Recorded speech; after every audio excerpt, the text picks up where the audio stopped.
জয়গুরু। এখন একটা প্রসঙ্গ করার জন্য আহ্বান জানাই সদস্য সভাপতি ব্যক্তি নীরু দাস দাদাকে। দাদা জয়গুরু। জয়গুরু। বলুন দাদা। জয়গুরু। আমার শর্মিষ্ঠা মা, পরম দয়ালের শ্রীচরণে প্রণাম এবং পরমারাধ্য জগৎজননী শ্রী শ্রী বড়মার শ্রীচরণে প্রণাম, পরম পূজ্যপাদ শ্রী শ্রী বরদার শ্রীচরণে প্রণাম, পূজনীয় আচার্যদেব এবং পূজনীয় অরবিন্দার শ্রীচরণে প্রণাম। আর আজকের এই অনলাইন সৎসঙ্গে উপস্থিত ভক্তপ্রাণ দাদা এবং মায়েদেরকে আমি আমার আনন্দিত জয়গুরু যথাস্থানে প্রণাম নিবেদন করছি। আজকে মাসিক সৎসঙ্গ মন্দিরে চলছে, তো আমি আমার এক গুরু ভাইয়ের কক্ষে এসে এখান থেকে ইষ্ট প্রসঙ্গ করার একটা প্রয়াস করছি। তো এটা তো নাম ধ্যান যজ্ঞ, তো এই নামের যে মাহাত্ম্য, নামের যে শক্তি, এটা যারা করে, নিষ্ঠা সহকারে নাম যারা করে, তারাই কিন্তু এই নামের তাৎপর্য বা শক্তি এটা তারা রিয়েলাইজ করতে পারে, উপলব্ধি করতে পারে। আর ঠাকুর এই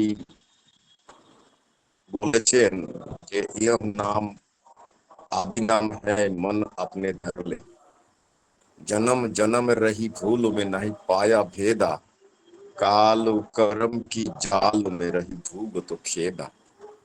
তো এই নামটা ঠাকুর আমাদেরকে দিয়েছেন, আর এই নাম যারা করে তারা কিন্তু এই দুরারোগ্য ব্যাধি থেকে, আগন্তুক বিপদ আপদ থেকে রক্ষা পেয়ে যায়, বেঁচে যায়। এটা ঠাকুরের নিজ মুখের কথা। বলছেন নিষ্ঠা সহ নাম পুরায় মনস কাম। মনের মধ্যে যে কামনা বাসনা থাকে, নিষ্ঠা সহকারে সেই নাম করলে পরে সেই নামে কিন্তু আমাদের মনস্কামনা পূর্ণ করে। আর পাবনাতে শ্রী শ্রী ঠাকুর এই নামের মাধ্যম দিয়ে মরা মানুষকে বাঁচিয়েছিলেন,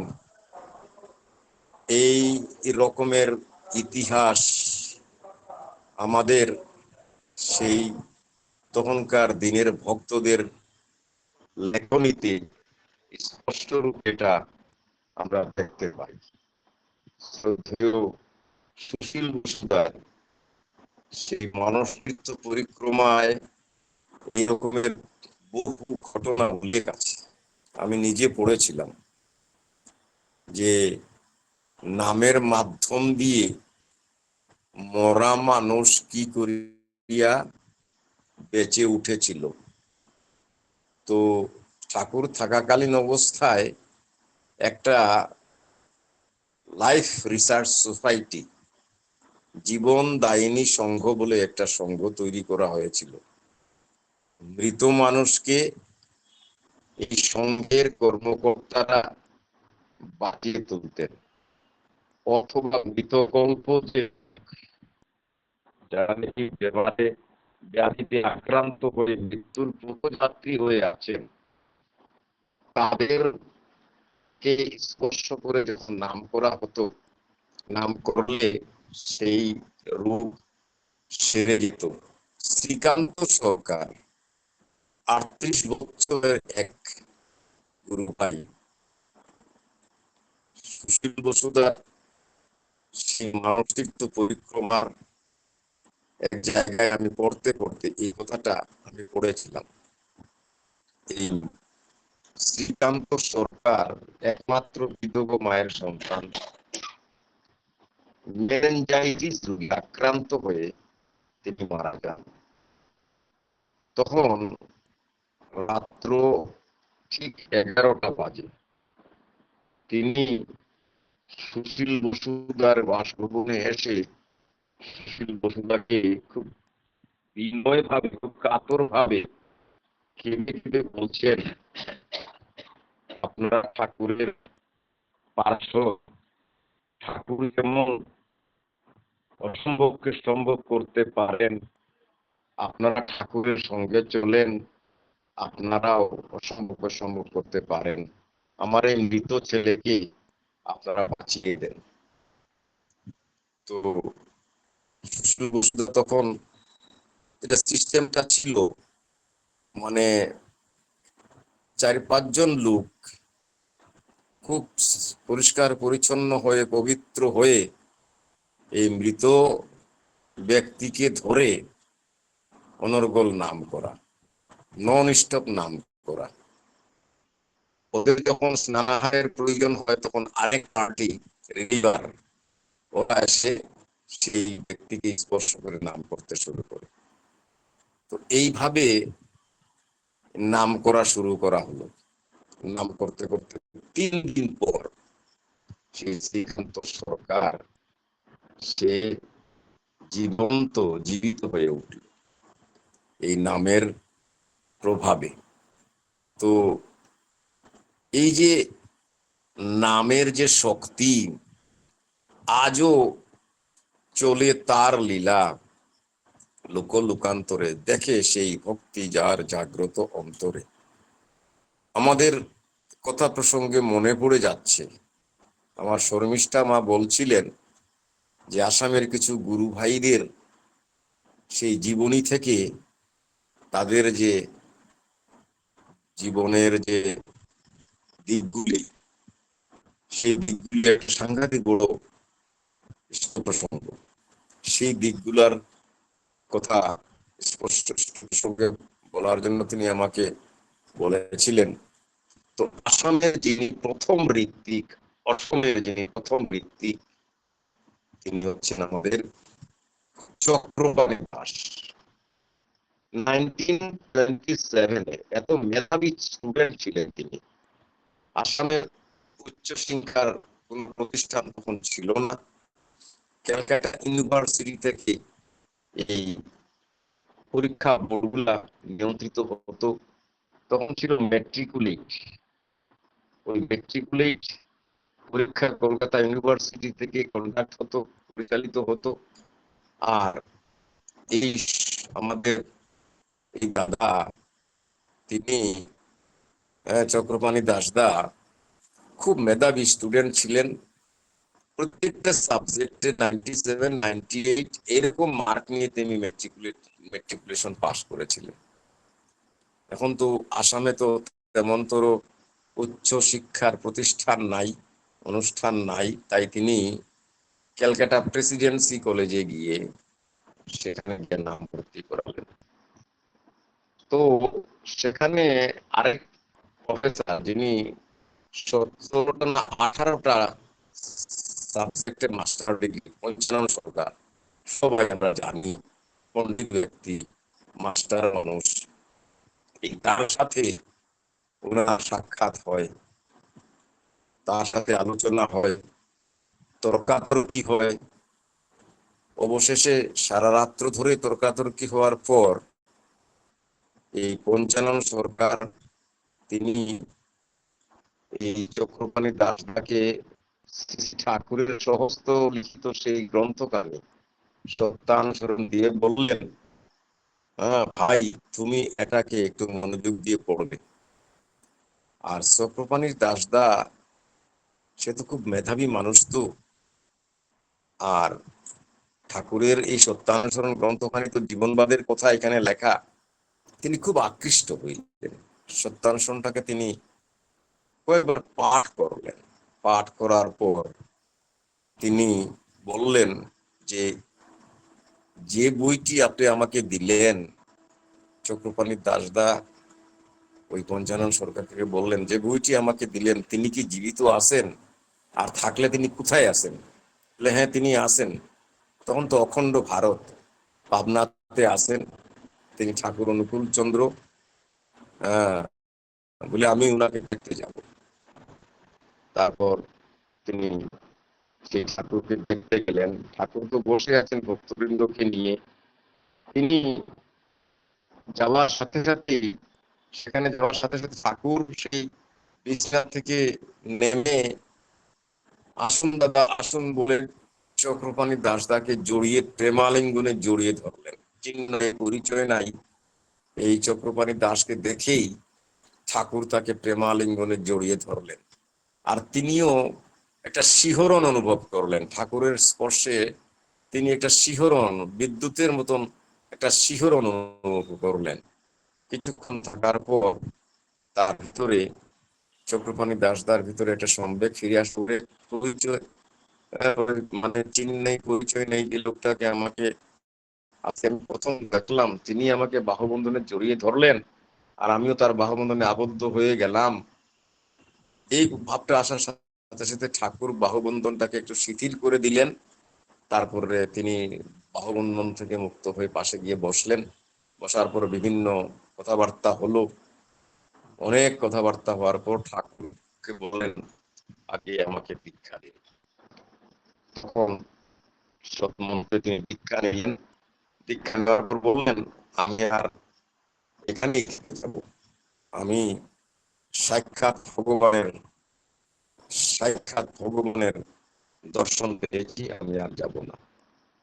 তখন তিনি আশ্রমে কিছুদিন থাকার পর ঠাকুর বললেন, না চক্রপাণি, তুমি তোমার দেশে ফিরে যাবে, তোমার দেশের জনসাধারণকে বাঁচাবে, তুমি সেখানে যেতে হবে। তো ঠাকুরের আশীর্বাদ মাথায় নিয়ে এই চক্রপাণি দাসদা সেই ঠাকুরের প্রদত্ত সেই পবিত্র পাঞ্জা ঠাকুর তাকে প্রদান করলেন। তিনি পাঞ্জা নিয়ে আসলেন। এই দেশে যখন আসলেন, সাধারণত এখন হয়তো তেমন তোর কোনো বিরোধ নেই, কিন্তু আগেকার যারা আসামি সম্প্রদায়ের যারা নাকি ঠাকুরের দীক্ষা নিয়েছে, এদেরকে সমাজচ্যুত করেছে, পরিবার থেকে তাদেরকে তাড়িয়ে দিয়েছে। তাদের দেশের মাধব গুরু, শঙ্কর গুরু, এরা হচ্ছেন গুরু। এই গুরু ছাড়া অন্য গুরুকে তারা স্বীকার করে না, মেনেও নেয় না। তো এটাও হয়েছে চক্রপাণি দাসদার ক্ষেত্রে। তিনি যখন বাড়িতে আসলেন, তাকে সমাজচ্যুত করা হলো, পরিবার থেকে তাকে তাড়িয়ে দেওয়া হলো।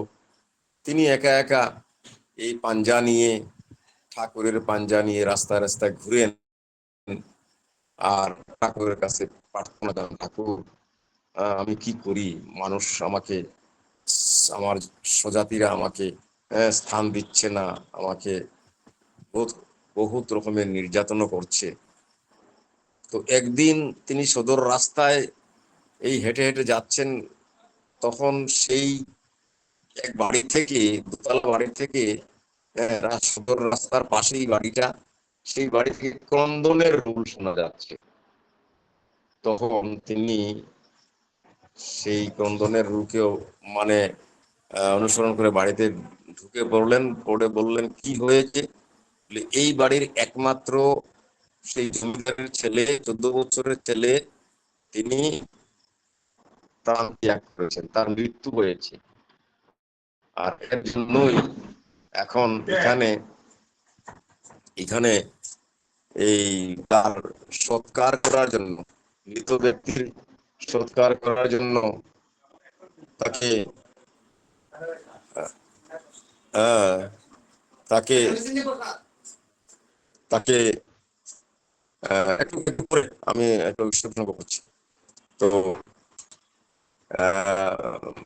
এই ক্রন্দন শুনে তিনি সেখানে প্রবেশ করে দেখলেন এখানে অনেক মানুষ। সেই সেই শবদাহ করার জন্য যেসব প্রাথমিক হ্যাঁ কার্যকলাপ করা দরকার, কেউ মাচাং বানাচ্ছে, কেউ চাং বানাচ্ছে, কেউ জল আনছে, তুলসী পাতা, এই ইত্যাদি ইত্যাদি, মানুষ মরলে যা যা করা হয় আর কি। তো তিনি এই চক্রপাণি দাসদা এখানে এসে বলছেন,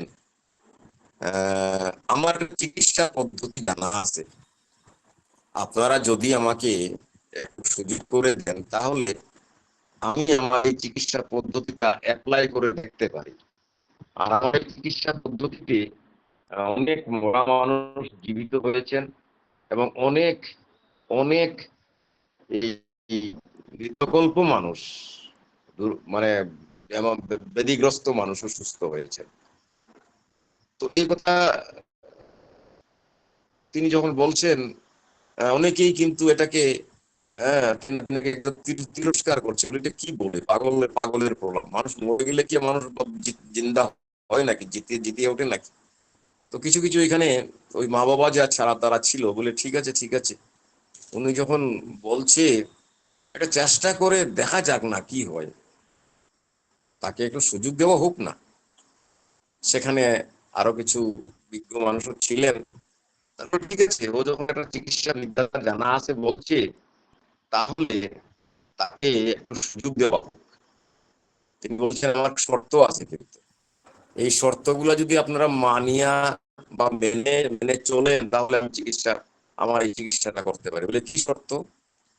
যে রুমটায় আমি আমার চিকিৎসা করব, সেই রুমটা অত্যন্ত স্যানিটাইজ করতে হবে, খুব ভালো ঠিকই ওকে বিশুদ্ধ করতে হবে, আর নতুন মার্কিন কাপড় দিয়ে ওই ডেড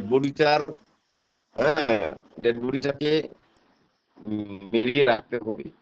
এবং যে রুমটায় আমি এই চিকিৎসা শুরু করব, এর আশপাশে কেউ যেন কোন রকমের হুলস্থুল, কোন রকমের কোন মানে সাউন্ড টাউন না করে, যতক্ষণ পর্যন্ত আমি স্বয়ং নিজে দরজা খুলে না আসছি। এই যদি আপনারা আমার শর্ত মেনে চলেন, তাহলে আমি আমার এই চিকিৎসাটা শুরু করতে পারি। তো রাজি হয়ে গেল। নতুন মার্কিন কাপড় দিয়ে বড়িটাকে সুন্দর করে মেরিয়ে দেওয়া হলো। রুমটাকে খুব সুন্দরভাবে স্যানিটাইজ করে, সুন্দরভাবে ওটাকে পরিষ্কার পরিচ্ছন্ন করে, তিনি সেই ঠাকুরের ফটো বসিয়ে ধূপধুনা জ্বালিয়ে, আর সেই ডেড বডিটার হাতটা ধরে, সেই বাচ্চাটার ছেলেটার হাতটা ধরে অনর্গল তিনি নাম করতে শুরু করলেন, ঠাকুরের কাছে প্রার্থনা জানিয়ে। এইভাবে 3 ঘন্টা তিনি নন স্টপ নাম করছেন। নাম করতে করতে এক সময় সেই ছেলেটার প্রাণ স্পন্দন শুরু হয়ে গেল, পালপিটেশন শুরু হয়ে গেল। তারপরে সেই পালপিটেশনটা স্বাভাবিক হয়ে গেল। স্বাভাবিক হতে হতে লাস্ট টাইমে কি হলো, সে না উঠে বসেই গেল, এবং উঠে বসে সে কথা বলতে শুরু করলো, এবং সে জল খাবো বলে সে একটু ব্যতিব্যস্ত হয়ে গেল, জলের পিপাসা লাগছে তার। তখন তিনি বললেন, যাও, দরজা খুলে তোমার মার কাছ থেকে তুমি জল খেয়ে নাও। দরজা খুলে যখন সে শরীরে মাকে ডেকে ডেকে বলছে, মা আমাকে জল দাও, উঠান ভর্তি লোক। তারা বলছে, আরে এ তো সাংঘাতিক ব্যাপার দেখি, যে ছেলেটা কিছুক্ষণ আগে মারা গেল, এখন সে জীবিত হয়ে এখন জল খাবো, এটা তো একটা একেবারে চাক্ষুষ ঘটনা, একটা প্রমাণিত কথা। এটা তো মিথ্যা কথা না। এই মৃত, এই যে বলছি যে আমার চিকিৎসা আমি জানি, এই চিকিৎসায় আমার মরা মানুষ বেঁচে যায়, তো বেঁচে গেল। তো ওইখানকার কিছু কিছু যুবক ছেলেরা ছিল, ওরা আবার বলছে, শুনেন, ও মেডিসিন জানে, ও সম্মোহন বিদ্যা ওর জানা আছে, ও যখন বাড়ি থেকে চলে যাবে, তখন সেই ছেলেটা আবার মারা যাবে। ওই ক্ষণিকের জন্য একটা জাদুবিদ্যার মতন সে সে সেই এটা মানে জীবিত করে তুলছে। ও চলে যাওয়ার পর কিন্তু আবার সেই ছেলেটা মারা যাবে। তখন মানুষের মনের মধ্যে এরকম মানে একটু তর্ক বিতর্ক শুরু হয়ে গেল। তখন তিনি বললেন, শুনেন, আপনারা বিজ্ঞান সম্বন্ধে আপনাদের অনেকেরই ধারণা আছে, অনেকের আবার ধারণা নাই, কিন্তু বিজ্ঞান যে কথাটা বলছে, এই বিজ্ঞানের কথাটা শুনেন। বিজ্ঞান বলছে যে একটা মানুষের শরীর থেকে প্রাণ যখন বেরিয়ে যায়, তার সেলগুলা কিন্তু 24 ঘন্টা পর্যন্ত, ডাক্তারি চিকিৎসার মতে 24 ঘন্টা পর্যন্ত তার সেলগুলা কিন্তু হ্যাঁ মরে না। কোনো কারণে যদি সেই সময়ের ভিতরে, তার ভিতরে যদি সেই স্পন্দন, আর পৃথিবীর মূল মানে জিনিসই হচ্ছে ভাইব্রেশন, স্পন্দন, সেই স্পন্দনটাকে যদি তার ভিতরে ক্রিয়েট করে দেওয়া যায়, সৃষ্টি করে দেওয়া যায়, তাহলে তার সেই ব্লকেজটা যেটা মানে ব্লকেজ হয়েছিল, সেই ব্লকেজটা কি হয়, খুলে যাবে। তো এটাই হচ্ছে সায়েন্সের কথা। আমার ঠাকুর যে বীজ মন্ত্র দিয়েছেন, এই বীজ মন্ত্রের মধ্যে সেই ভাইব্রেশন সৃষ্টি হয়। সেই ভাইব্রেশনের ফলে তার সেলগুলা আবার সক্রিয় হয়ে ওঠে, ব্লকেজ গুলো আবার খুলে যায়।